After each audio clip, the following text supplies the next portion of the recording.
Thursday of the 22nd week in ordinary time of the year, September 4th, 2025. The Lord is ever with us in our journey. Amidst the other challenges facing the Colossians in a new cultural terrain, St. Paul continues to praise them for walking in a manner worthy of the Lord, who saves and calls us to share in the kingdom of Christ, in whom we have redemption and the forgiveness of sin. Like the Colossians, many are bogged down by various issues in life. To keep one's heart warm and close to Jesus, as St. Paul calls us to grow in his knowledge, wisdom, and understanding. Among other things, one must be familiar with a sacred text. This is a good way to discern God's truth in our lives prayerfully. In the Gospel, the invitation to lower the net is to humble oneself in obedience to the Lord's commands. Jesus is at the Lake of Gennesaret, teaching a large crowd as they press on him at the seashore. The fishermen have disembarked from their boats. He mounted one of the boats led by the fishermen as they were washing their nets. He climbed into Simon's boat and told him to cast his net out into the deep water and lower it. It was a call to faith and an opportunity to reassure Simon that with faith in him, nothing was impossible for God.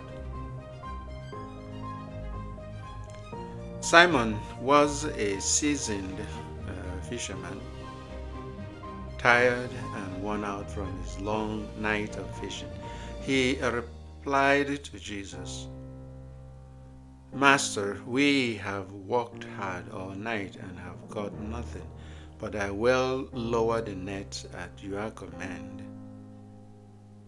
He listened to the commands of Jesus and lowered his nets. The result was phenomenal. It was a genuine sense that the builder labored without God in vain. Our human effort becomes empty. Simon could not believe his catch.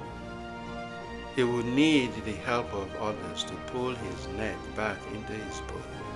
The Lord has transformed his empty all-night toil into a fruitful one.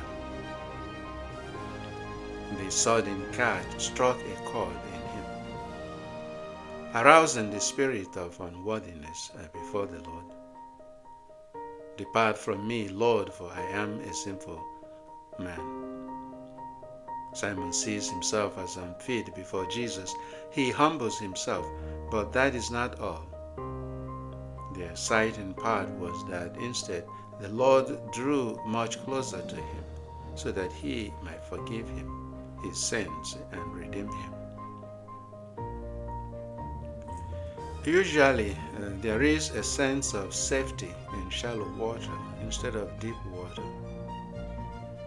Jesus tells us not to be afraid of leaps of faith. The deep holds more mystery. There you will expect all sorts of fish, big and small. Unlike in a shallow water, not all kinds of fish can roam in shallow water. It's much stormier in the deep water than in the shallow water. Someone once said that the higher the risk, the bigger the reward. Simon listened and believed in Jesus' words, moving from catching nothing to catching plenty. If we can risk our comfort zone and venture deep into our call to fellowship with the Lord, we too will be surprised by what the Lord has in store for us. the Lord has a lot of surprises awaiting us. Have a beautiful day.